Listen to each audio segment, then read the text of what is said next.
అయితే ప్రభు అయిన యేసుక్రీస్తు నామములో మరి ఇది మరి శ్రీ లక్ష్మి గారి యొక్క వివాహ దినం సందర్భంగా వారి ఇంటికి వచ్చాం మనందరం అతిథులు అన్నమాట. అతిథి దేవోభవ అన్నారు. అతిథి అంటే దేవుడు అంటాడు కదా. పితృదేవోభవ అన్నారు కదా. తండ్రి కూడా దేవుడితో సమానం. అతిథి దేవోభవ, పితృదేవోభవ, ఆచార్య దేవోభవ కదా. ఆచార్య దేవోభవ. మనం అందరం కూడా ఎలాంటే అతిథులు అన్నమాట. అతిథి దేవుళ్ళు అంటాడు. ఇప్పుడు ఎవరికంటే మరి మనం సన్మానిస్తే దేవుణ్ణి సన్మానించే వాళ్ళ ఇంటికి వచ్చిన వాళ్ళైనా ఎవరైతే ఇంటికి వస్తారో వాళ్ళకి గిన్నె చన్నీళ్ళు ఇస్తే దాని ప్రతిఫలం పోగొట్టుకోరండి. కాబట్టి దీనికి మనం ఎలాంటి ఇప్పుడు అతిథులు కదా. దేవుడి పేరట వచ్చాం కదా. దేవుని పేరట వచ్చాం. మీరు చుట్టలైనప్పుడు కూడా ఆయన చేసుకున్నటువంటి దేవుని యొక్క కృతజ్ఞత శుద్ధి చెందడానికి కార్యక్రమాన్ని ఏర్పాటు చేసుకున్నాడు. అంటే వివాహ దినాన్ని జ్ఞాపకం చేసుకుంటూ అప్పుడు ఎలా ఉన్నాడో ఇప్పుడు ఎలా ఉన్నాడో జ్ఞాపకం చేసుకుంటూ ఇందాక సాక్ష్యం చెప్పాడు. అంతా అయిపోయింది, ప్రార్థన అయిపోయినాక వచ్చారు. ఆయనేమో మమ్మల్ని కూర్చోబెట్టి కేక్ వెళ్ళిపోయాడు. అయితే మీ అందరి గురించి మేము ప్రార్థన చేస్తాం. మీరు ఏమనుకున్నా కానీ మీకోసం మేము ప్రార్థన చేస్తాం, బాగుండాలని ప్రార్థన చేస్తున్నాం. అయితే అలాగా ఉంటారంట, తోగ్గా ఉంటారంట. ఎలా ఉంటారంట? ఎప్పుడంటే దేవుని ఆయన మాటలు వింటే దేవుడు ఏం చెప్పాడంటే తలగా ఉంటారని చెప్పాడు. నేను చదువుతున్నాను చూడ మాట చదువుతాను. ద్వితీయోపదేశకాండం ద్వితీయోపదేశకాండం ద్వితీయోపదేశకాండము 6వ అధ్యాయం ఎట్టకంటే ఎవరైంది చెప్తారు ఎట్లా 6వ అధ్యాయం చదువు.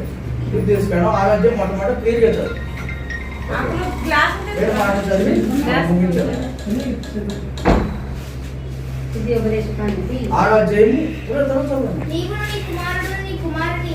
నీవును నీ కుమారుడు మళ్ళీ మేము సేవ చెట్లు డాక్టర్ చెట్లు. ఓకే ఓకే చదవండి చదవండి. మీరు మాట చెప్పలేదు కదా. మీకు కేక్ కట్ చదవండి మంచిగా. నీవును నీ కుమారుడును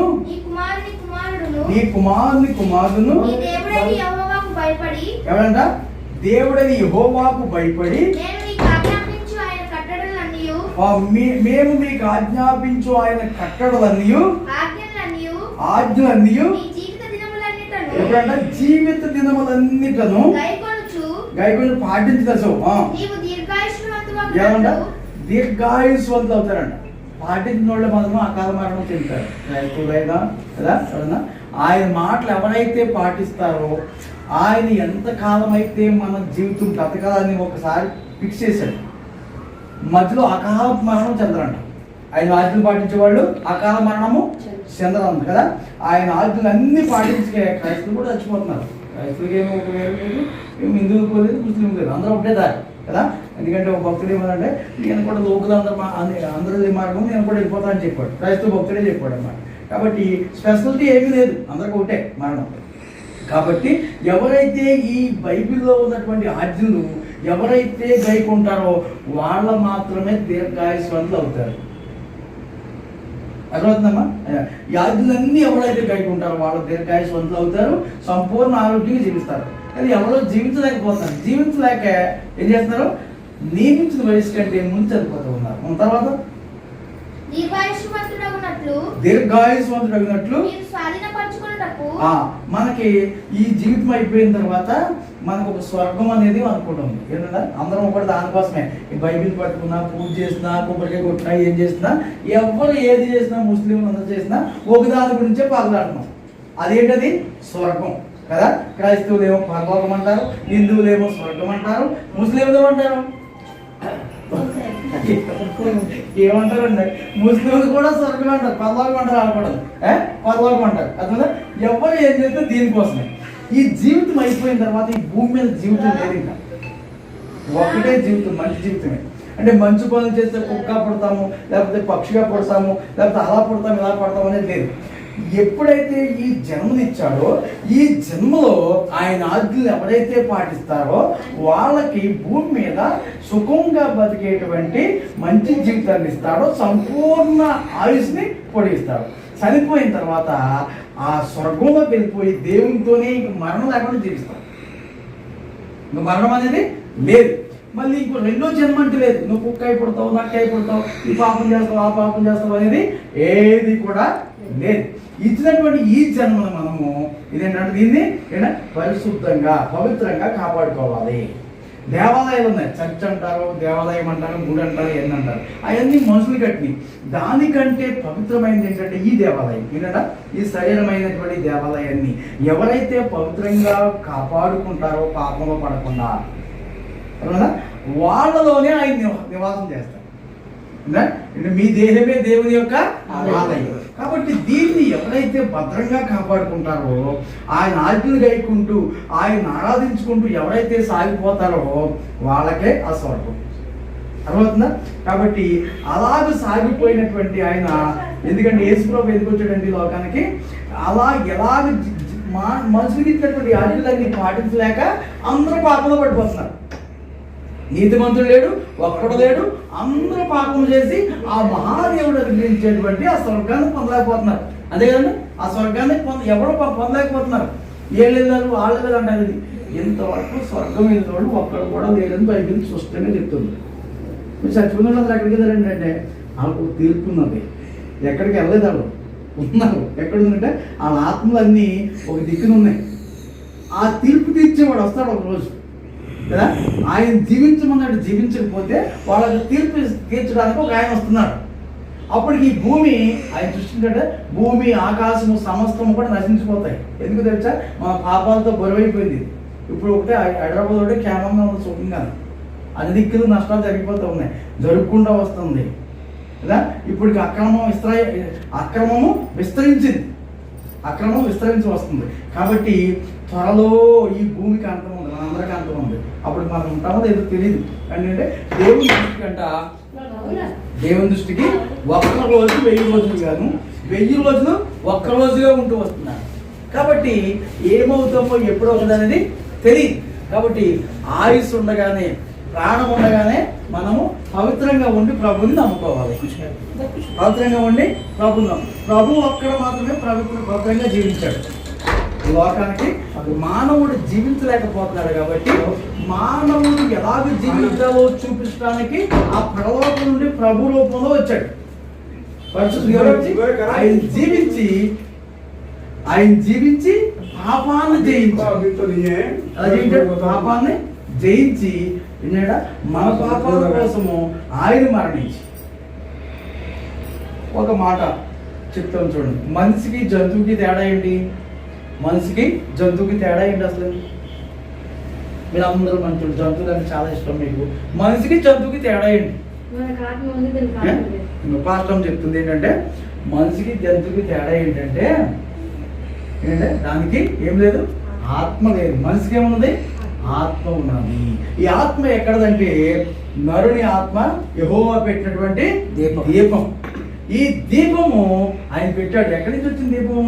ఆయన ఊపిరి ఊదడం ద్వారా ఈ దీపం అయింది.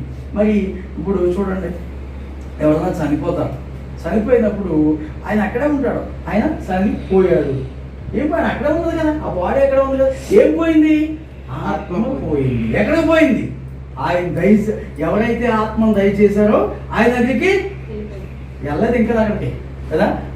ఈ భూమి మీద జీవించినటువంటి జీవితం సక్రంగా ఎలాగ జీవించాడో దాన్ని అంతటినీ కూడా మనం ప్రజెంటేషన్ చక్కగా చేయకపోతే ఆ క్రియను బట్టి ఎక్కడంట ఆయన వచ్చినప్పుడు తీర్పు తీర్చడానికి ఆయన ఒక ప్రదేశం ఏర్పాటు చేశాడు. ఏంటంటే ఆ ప్రదేశము పరదేశం అనేటువంటి ప్రదేశం ఏర్పాటు చేశాడు. ఆ పరదేశంలో మంచి పని చేసినోడు ఎవడో, చెడ్డ పని చేసినోడు ఎవడో, వాళ్ళ ఆత్మలన్నీ అక్కడ ఉంటాయి. ఆయన వాళ్ళందరికీ తీర్పు తీర్చడానికి త్వరగా రాబోతుంది. ఏంటంటే ఈ భూమి మీద పవిత్రంగా జీవించి మానవుడు ఎలా జీవిస్తే ఆ స్వర్గానికి వెళ్తాడో జీవించి చూపించి మానవుడు చేసిన పాపానికి మానవుడే ప్రాయశ్చిత బలి చెల్లించాలి. అందుకనే మానవుడు చేసిన పాపానికి జంతువులు బలిస్తే జంతు ప్రాణం పోతుంది, రక్తం పోతుంది. కానీ దాంట్లో ఏం లేదు, ఆత్మ కలిగినోడు మాత్రమే రక్తం చెందించాలి. ఆత్మ కలిగినోడు ఎవరు? యేసుక్రీస్తు ప్రభు మాత్రమే. కాబట్టి ఆయన వచ్చే ఆయనే సృష్టికర్త, భూమిని ఆకాశాన్ని సమస్తాన్ని. అంటే మీ కుటుంబం 2 మాటలు చెప్పాలి. ఇంకో మాట ఏంటంటే ప్రపంచం అంతట్లో కూడా 7వ రోజు సెలవు. 7వ రోజు సెలవు. 10 రోజు ఇవ్వచ్చు కదా సెలవు, 11 రోజు ఇవ్వచ్చు కదా, లేకపోతే 6వ రోజు ఇవ్వచ్చు కదా, 5 రోజు ఇవ్వచ్చు కదా. స్కూల్లో కూడా 7వ రోజు సెలవు, కంపెనీలో కూడా 7వ రోజు సెలవు. ఎందుకంటే దేవుడు సమస్తాన్ని కూడా 6 రోజులు తయారు చేశాడు. సృష్టి యావత్తు 6 రోజులు తయారు చేశాడు. తయారు చేసి 6వ రోజు మానవుని చేసి మానవుడికి ఏం చేశాడు? తన జీవాన్ని ఇచ్చాడు. తన జీవాన్ని ఇచ్చి దేవుడు అలసిపోయాడు. ఎందుకంటే ఆ జీవంతోనే దేవుణ్ణి ఏం చేయాలి? పూజించాలి. ఎంతోనగా ఆ జీవంతోనే దేవుణ్ణి పూజించాలి. ఎందుకంటే ఆయన ఊపిరి మనకిచ్చి భూమిని ఆకాశాన్ని సమస్తాన్ని చేసినప్పుడు దేవుడు అలసిపోలేదు. కానీ ఆయన ఊపిరిచ్చి ఏం చేశాడు? మనకు ఊపిరి ఇచ్చాడు. మనకేమైంది? ఊపిరి వచ్చింది. ఆ ఊపిరితో దేవుణ్ణి పూజించాలని ఆయన విశ్రమించాడు. ఎప్పుడు? 7వ రోజు. కాబట్టి ప్రపంచం అంతా కూడా 7వ రోజు మనము ఇక్కడ ఏంటంటే ఏం చేస్తామంటే ఆదివారం నాడు సెలవు అంటారు. కొన్ని దేశాల్లో శుక్రవారం నాడు సెలవు ఉంటారు, కొన్ని దేశాల్లో మంగళవారం నాడు. ఏ రోజు సెలవు వచ్చినా సరే 7వ రోజు మాత్రమే సెలవు ఉంటారు. అది మన మోడీ గారు దాన్ని తీసేయాలని అనుకున్నాడు కదా. క్రైస్తవునికి ఆదివారం సెలవు. కొంతమంది దేశాల్లో క్రైస్తవులు కూడా శుక్రవారం నాడు సెలవు ఉంటారు. 7వ రోజు ఎందుకు ఇవ్వాలి? ఇది నువ్వు నేను పెట్టుకున్నది కాదు, ఈ మంత్రులు పెట్టినోడు కాదు, మినిస్టర్లు పెట్టింది కాదు, ఇది సృష్టికర్తే పెట్టాడు. ఎందుకంటే సమస్తము 6 రోజులు చేయబడింది. 6వ రోజు ఏం చేశాడు? తన ఊపిరిని మానవుడికి ఇచ్చాడు, దేవుడేమో విశ్రమించాడు. ఈ ఊపిరితో దేవుడు ఏం చేయాలి? మనం 6 రోజులు పని చేసుకోవాలి. 7వ రోజు ఏం చేయాలి? రెస్ట్ తీసుకోవాలి. అర్థమవుతుందా? ఈ రోజు ఇది ఎన్నో పెళ్ళి అని చెప్పాడంటే 18. ఈ రోజు ఎన్నో తారీఖు? 26వ తారీఖు. మీరు అందరూ భూములు కొనుక్కున్న వాళ్ళు అంటే నిజంగా క్రీస్తులో ఉన్నటువంటి కొన్ని మీకు చెప్పాలని నాకు కలిగి రోజులో ఉట్టిగా విడిచిపెట్టకూడదని పాస్టర్ గారు ఏంటంటే ఇలా చెప్పాలనేటువంటిది. అర్థమైందా? ఇది మీరు గుర్తుపెట్టుకోండి, మీరు ఆలోచించేయండి. ఎందుకు 7వ రోజు సెలవు వచ్చిందో మీరు ఆలోచించేయండి. రెండోది ఏంటంటే 26వ తారీఖు అలా 6వ నెల ఇంకేంటి 2024 సంవత్సరం. ఇలాగే వేస్తారు డేట్. మీరు క్రీస్తు శకం క్రీస్తు పూర్వం అని వేస్తారు. అవునా కదా? ఏం చేస్తారమ్మా? అవునా కదా? మీ దస్తావేజుల్లో కానీ మీ స్టాంప్లెట్లో కానీ లేకపోతే స్కూల్లో జాయిన్ చేసి అడ్మిషన్ చేసినప్పుడు కానీ లేకపోతే మీరు రిజిస్ట్రేషన్ ఉన్నప్పుడు కానీ లేకపోతే అప్పిచ్చినప్పుడు స్టాంప్ పేపర్ మీద కానీ ఏమి రాస్తారంటే క్రీస్తు పూర్వం 26వ తారీఖు 6వ నెల 2024 తారీఖు క్రీస్తు శకం రాస్తారు. క్రీస్తు శకం అది ఎందుకు రాయాలి? మీరు ఒక్కలే కాదు, క్రైస్తవుడు మహమ్మదీయుడు అందరూ కూడా ఆ స్టాంప్ పేపర్ రాసినప్పుడు అందరూ కూడా అదే ఏది రాయాలి? వేరే రాయొచ్చు కదా.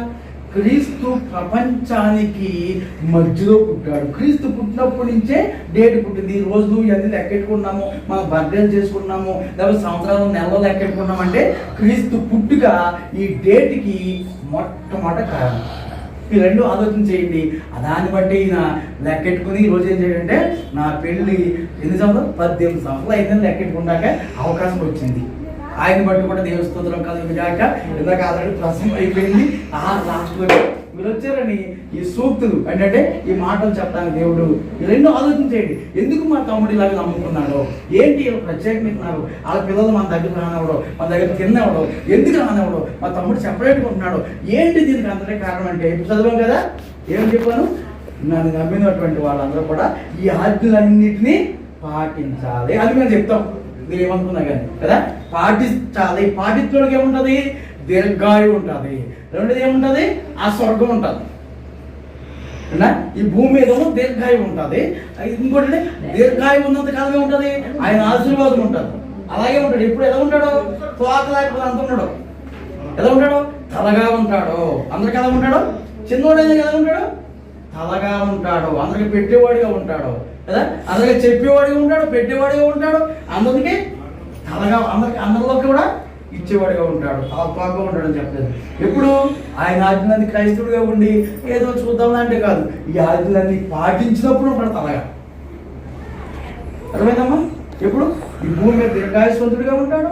రెండోది ఎలా ఉంటాడు? తలగా ఉంటాడు. మూడోది ఏం చేస్తాడు? ఆ స్వర్గాన్ని కూడా సంపాదించుకుంటాడు. దేవుడి మాటలు నియమించింది కాక, ఆ ఆశీర్వాదం వాటితో పాటు మీకు కూడా దేవుడు దయచేయదు కాక. దేవుడు కేక్ కట్ చేసి రండి, కేక్ కట్ చేసి రండి. అక్క ఆఫ్ చేయ కొద్దిగా ఆఫ్ చేస్తా